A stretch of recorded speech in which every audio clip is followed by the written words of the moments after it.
disappeared quickly and quietly into the blue hat. Within a minute, they were gone. Robert nodded to Wilby.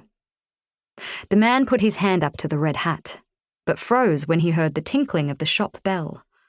It was cold and gloomy outside, and he had not expected any customers at this late hour. He chided himself for not locking the door earlier. Now he would need to pause the rehearsal and deal with whoever was out the front. "I'm coming," he called. He put the hat on the bench, brim down, and turned to Robert. "I'll be back in a minute," he said, slipping through to the shop.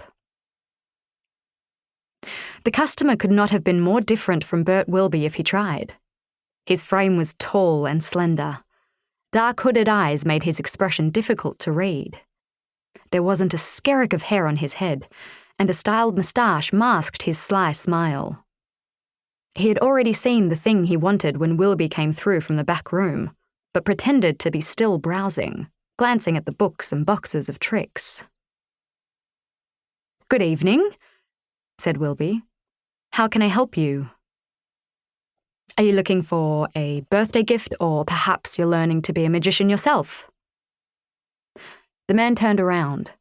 There was a flash of recognition in Wilby's eyes. The shopkeeper faltered and his smile dissolved.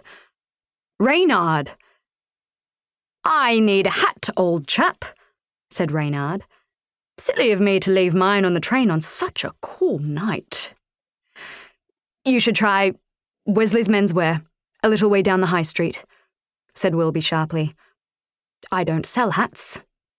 "Ah, but I think you do. I'm sure I saw one just there," said Reynard, pointing through the doorway to the back room. "On the bench," he said. "And twizzle my moustache if it isn't exactly the dashing red colour I'm looking for." "Not for sale, I'm afraid," said Wilby, hurrying towards the back room. Reynard grabbed Wilby's arm and shoved him sideways. Robert heard the commotion. Something about a hat? There were footsteps coming his way.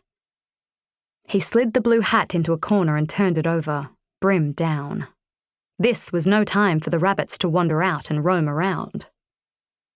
He was about to leap onto the bench to hide the red one too, but Reynard swept in and snatched the hat before he had the chance.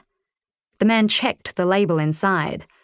"Size, 7 1/4. What do you know? Just my size. Let's see.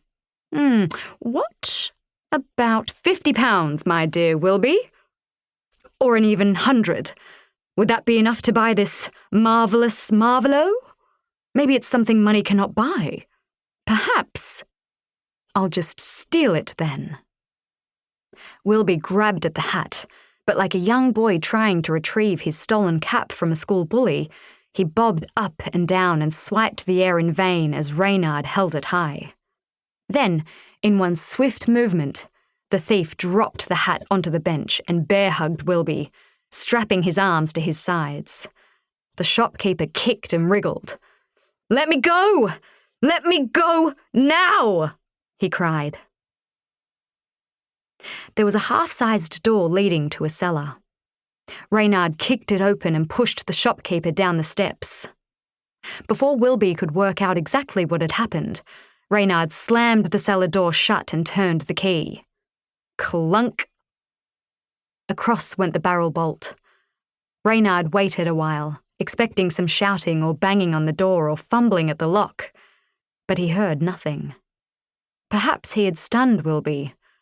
Or maybe the little weasel was frozen with fear.